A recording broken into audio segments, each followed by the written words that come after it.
በስመ አብ ወወልድ ወመንፈስ ቅዱስ አሐዱ አምላክ አሜን።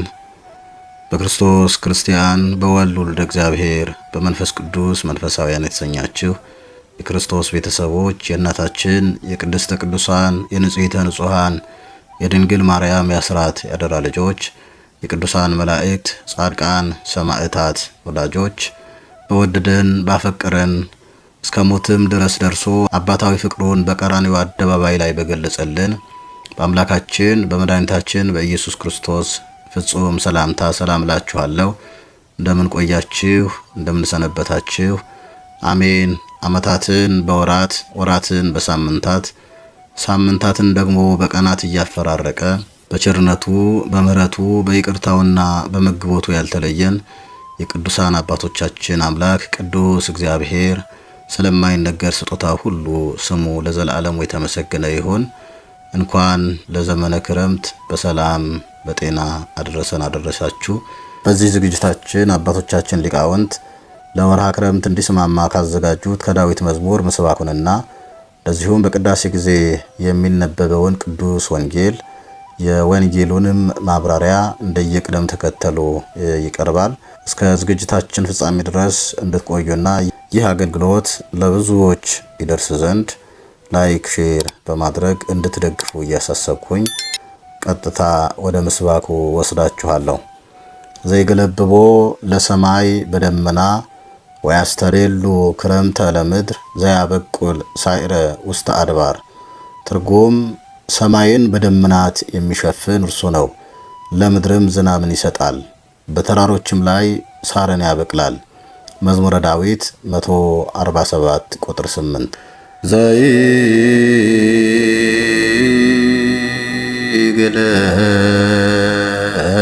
ዘይገለብቦ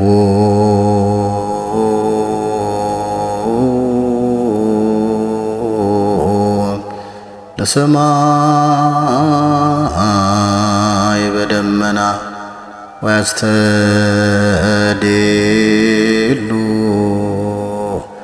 ክረምተ ለምድር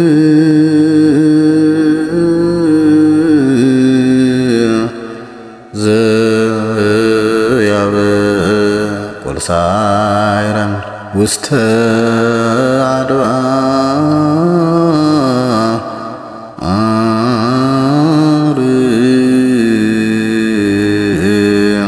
ባረክ ነገረ ዘእምወንጌለ ሉቃስ ረድእከ ወሐዋርያከ ለክብረ መንግሥትከ ለከ ይደሉ ስባሄ እምድር እስከ አርያም ለዓለም ዓለም አሜን።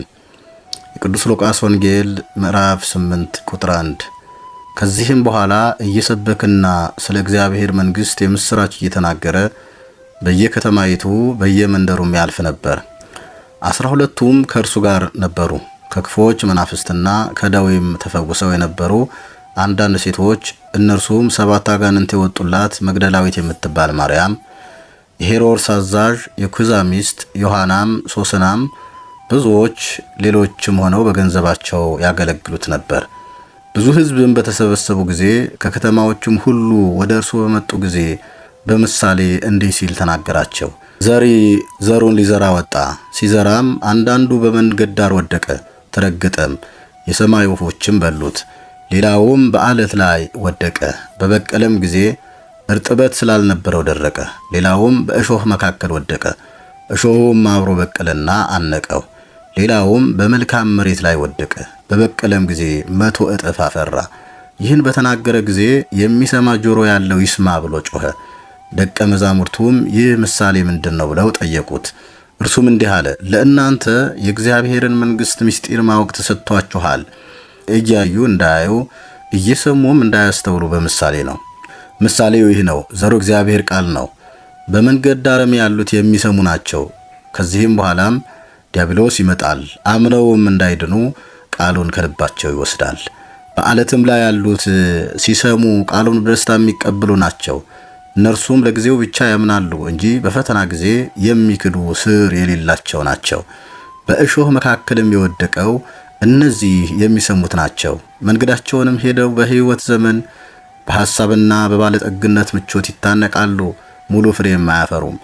በመልካም መሬትም ላይ የወደቀው እነርሱ በመልካምና በበጎ ልብ ቃሉን ሰምተው የሚጠብቁት በመጽናትም ፍሬ የሚያፈሩ ናቸው። ስለ ቃሉ የአምላካችን የመድኃኒታችን የኢየሱስ ክርስቶስ ስም የተመሰገነ ይሁን። እንግዲህ ከዚህ የምንማረው መድኃኒታችን በትምህርቱ ለሰማዕያን በጎላ በተረዳ ነገር ይታወቅ ዘንድ ምሳሌን በትምህርት መሳሪያነት ይጠቀምበት እንደነበረ ነው።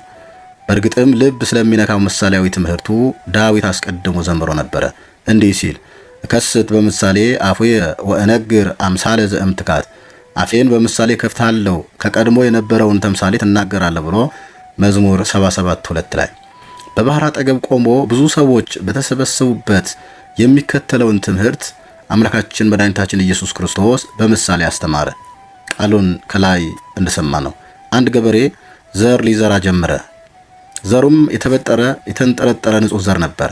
ሲዘራም አንዳንዱ እርሻውን አቋርጦ የሚያልፈው መንገድ ላይ ወደቀ። መሬቱ በሰው እግር የተቀጠቀጠቀ የጠበቀ በመሆኑ ዘሩን ከወፎች ዓይን ሊሰውረው የሚችል አፈር ባለመኖሩ ወፎች በቀላሉ ቅመው በሉት። ሌላው ዘር ደግሞ በአለታማ መሬት ላይ ወደቀ። በአለቱ ላይ የነበረው ጥቂት አፈር ከወፎች ዓይን ሰውረውና ወፎች አላገኙትም። በመሆኑም ትንሽ ዝናብ ሲዘንብ አፈሩ ራሰ፣ ዘሩም ረጠበና ወዲያውኑ በቀለ። ነገር ግን በቀላሉ የበቀለው ዘር ስር ለመስደድ የሚያስችለው ቦታ በማጣቱ ፀሐይ በወጣ ጊዜ ስሩን ፀሐይ አገኘው፣ ጭንጫውም አቃጠለው፣ ወዲያውም ደረቀ፣ ለፍሬም ለአበባም ሳይበቃ ቀረ። ሌላው ደግሞ በእሾህ መካከል ወደቀ፣ ወፍም አልበላውም። ምድሩም ለም አፈር ስለነበረው ፀሐይ አላስፈራውም፣ በቀለ፣ አደገ። ነገር ግን እንዳያብብና እንዳያፈራ እሾህ ከቦ አጣበቀው፣ ያለ ፍሬም ቀረ። በአራተኛ ደረጃ ደግሞ የወደቀው ሌላው ዘር በመልካም ቦታ ወደቀ፣ በቀለ፣ አደገ፣ አብቦም አፈራ። አንዱ 100 ፍሬ፣ ሌላው 60 ፍሬ፣ ሌላው ደግሞ 30 ፍሬ አፈራ ካለ በኋላ ጌታችን መድኃኒታችን ኢየሱስ ክርስቶስ ጆሮ ያለው መስማትን ይስማ በማለት አስተምሯቸዋል። እንግዲህ የምሳሌው ትርጉም ይሄ ነው። ገበሬው ዘሪው ኢየሱስ ክርስቶስ ወይም የወንጌል ሐዋርያ ምሳሌ ነው። ዘሩ የእግዚአብሔር ቃል ሲሆን ጥሩ ዘር ወንጌል ነው። አራቱ ልዩ ልዩ ቦታዎች የሰማዕያን ልቦና ምሳሌዎች ናቸው። አንደኛ የመንገዱ ምሳሌ። የአንዳንድ ሰዎች ልቦና አውራ መንገድ ላይ ይመስላል። በምናምንት የተጠቀጠቀ አጋንንት የተመላለሱበት፣ በትዕቢት በእልከኝነት በኃጢአት የጠነከረ እንደ ፈርዖን ልቡና እንቢተኛ የሆነ የተዘራበትን ቃለ ወንጌል መቀበል ከአጋንንት አዕዋፍ መደበቅ የማይሆንለት ቃሉን የማያስገባ የማይደብቅ ነው። በመሆኑም በወፍ የተመሰለው ለማሳት ፈጣን የሆነው ሰይጣን ፈጥኖ ቃሉን ከልባቸው ይወስዳል። መክብብ 10:19 ላይ እንደተጻፈ ብዙ ሰዎች የወንጌል ቃል በቤተ ክርስቲያን ሰምተው ወዲያውኑ በሰይጣን ይነጠቃሉ። ምን እንደሰሙ ይረሱታል። በመሆኑም በሕይወታቸው ለውጥ አያሳዩም። ምንጊዜም አዲስ አማኝ ይመስላሉ። መንፈሳዊ እድገት አይታይባቸውም። አድሮ ጥጃ ናቸው። እግዚአብሔር ከዚህ ያድነን። ማቴዎስ 13:18-20። ሁለተኛ ከጭንጫ ላይ የወደቀ ዘር ምሳሌ። በድንጋያማ መሬት ላይ የተዘራው ዘር ቃሉን ሰምቶ ወዲያውኑ በደስታ የሚቀበል ሰው ምሳሌ ነው። ነገር ግን ስር መስደድ ስላልቻለ ብዙ አይቆይም። ጽናት ሃይማኖት አይታይበትም። በቃሉ ምክንያት፣ በክርስቶስ ስም ምክንያት፣ በሃይማኖቱ ምክንያት መከራ ወይም ስደት ሲመጣበት ወዲያውኑ ይሰናከላል። ስለዚህ ለፍሬ ሳይበቃ የሚቀር ሰው ይሆናል። ዛሬም በስሜት የተለወጡ የሚመስላቸው በቤተ ክርስቲያን ቅጽር ግቢ በስብከተ ወንጌል ጊዜ ብቻ ተለውጠው የሚታዩ ጊዜያውያን ክርስቲያኖች ብዙ ናቸው። ስር መሰረት ስለሌላቸው ግን ጠላት በቀላሉ ይገረስሳቸዋል። ፈጣሪያችን እግዚአብሔር ከዚህም ይጠብቀን። በሶስተኛ ደረጃ ያለው በእሾህ መካከል የተዘራው ዘር ምሳሌ ነው። ይህ ዘር በቅሏል፣ አድጓል፣ ያቃተው ማፍራት ነው።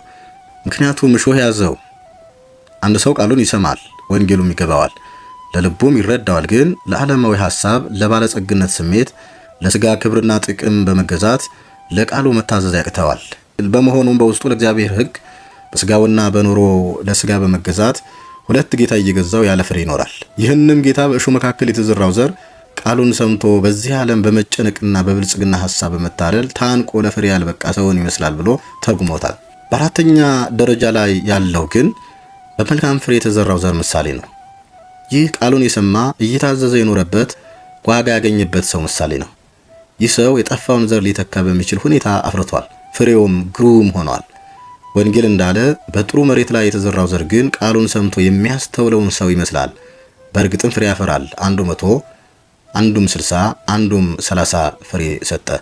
አምላካችን መድኃኒታችን ኢየሱስ ክርስቶስ 30 60 100ም ያማረ ፍሬ አፍርተን ስሙ ቀዳሾች የመንግስቱ ወራሾች እንድንሆን በቸርነቱ ሁላችንም ይርዳን። ወስብሐት ለእግዚአብሔር ወለወላዲቱ ድንግል ወለመስቀሉ ክቡር። ይቆየን።